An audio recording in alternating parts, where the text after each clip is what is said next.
Imagine walking into a sea of people where the air is thick with tension and the hallways seem to stretch like an endless labyrinth. This is the reality of a government hospital, a place where hope and exhaustion live side by side. For many of us, the moment we step through those gates, our heart rate spikes and our stress levels skyrocket. It feels like a battle just to get a single slip or see a doctor for 5 minutes. But what if I told you that the chaos isn't your enemy? The real enemy is a lack of a plan.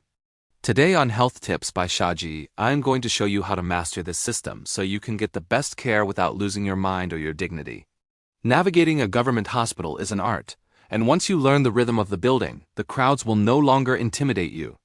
Government hospitals feel overwhelming because they are the lifelines for thousands of people every single day. When you enter a high-pressure environment like this, your body naturally enters a fight or flight state. Your cortisol levels rise, your focus narrows, and you might find yourself getting frustrated or making mistakes. This is a physiological reaction to sensory overload, the noise, the heat, and the waiting.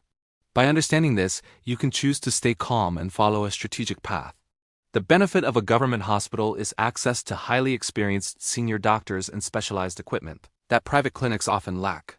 But the risk is getting lost in the system and failing to get the attention you need. To win this game, you need the golden hour strategy. The golden hour in a government hospital starts at 7 in the morning. If you arrive when the doors open, you are already ahead of 80% of the crowd. Most people arrive when the OPD starts, but the veterans arrive when the staff is just setting up. Arriving early means you are first in line for the OPD slip, which is the most important piece of paper you will hold all day. Understand the OPD timings for your specific department, as different clinics like cardiology or orthopedics might have different schedules. When you get that slip early, you ensure that you see the doctor before they are exhausted by hundreds of patients. While you wait, keep your eyes open for the signs. Hospital signs are your map to survival. They tell you where the laboratory is, where the pharmacy sits, and where the specialized wards are located. If you are lost, don't just wander. Look for the official guards. A polite word to a guard can save you 20 minutes of walking in the wrong direction.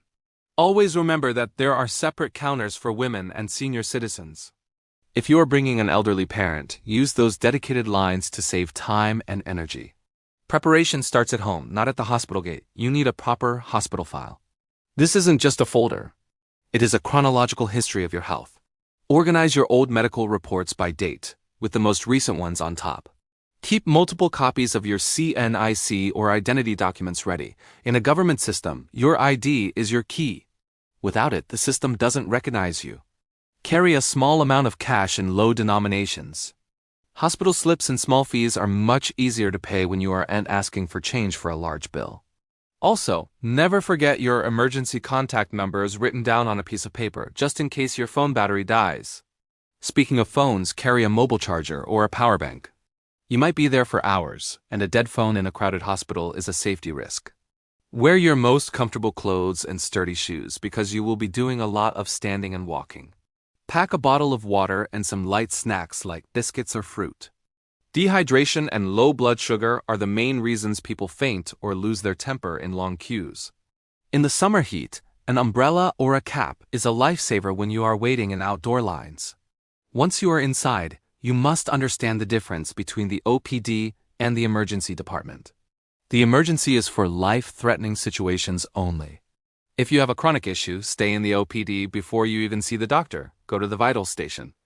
Getting your blood pressure and weight checked early means that when your turn comes to enter the doctor's room, you already have the data they need. This prevents the doctor from sending you back out to get these checks done, which could cost you another hour of waiting. Be careful of the shadows in the hallways. Every major hospital has fake agents or unofficial helpers who promise to skip the line for a fee. Never pay these people. They are scammers who thrive on your desperation. Only use official hospital counters and only pay people who give you a stamped receipt. If someone approaches you offering a shortcut, walk away and find an official staff member. When you finally enter the doctor's room, remember that time is your most precious resource. These doctors see hundreds of patients a day. Do and start with a long story about how your symptoms started 3 years ago during a family wedding. Focus on the main medical problem first. Explain your current symptoms quickly and clearly. Have a list of your current medicines ready so the doctor knows what you are already taking.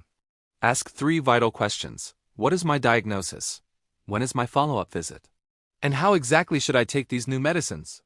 Read the prescription before you leave the room.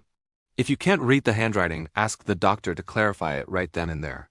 The laboratory and radiology departments are often the most crowded areas.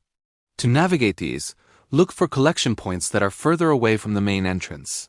They are often less busy. For X-rays, ultrasounds, or MRIs, ask about the waiting list immediately.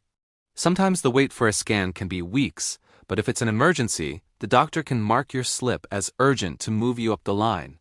Understanding how the hospital map works will help you move between the lab and the doctor's office with efficiency. If you are struggling with the costs of medicine or tests, look for the welfare desk. Government hospitals have Zakat departments and organizations like the Patients' Welfare Association. These groups are there to help patients who cannot afford treatment. If the hospital pharmacy is out of stock of a free medicine, don't lose hope. Ask the welfare desk for an alternate source or a voucher for an outside chemist. Always keep copies of your prescriptions because charity organizations will need them to process your request for help. If your case is serious, you might face the admission process. This can be intimidating, but staying organized with your file will make it smoother. For fentanyl patients, safety is a priority.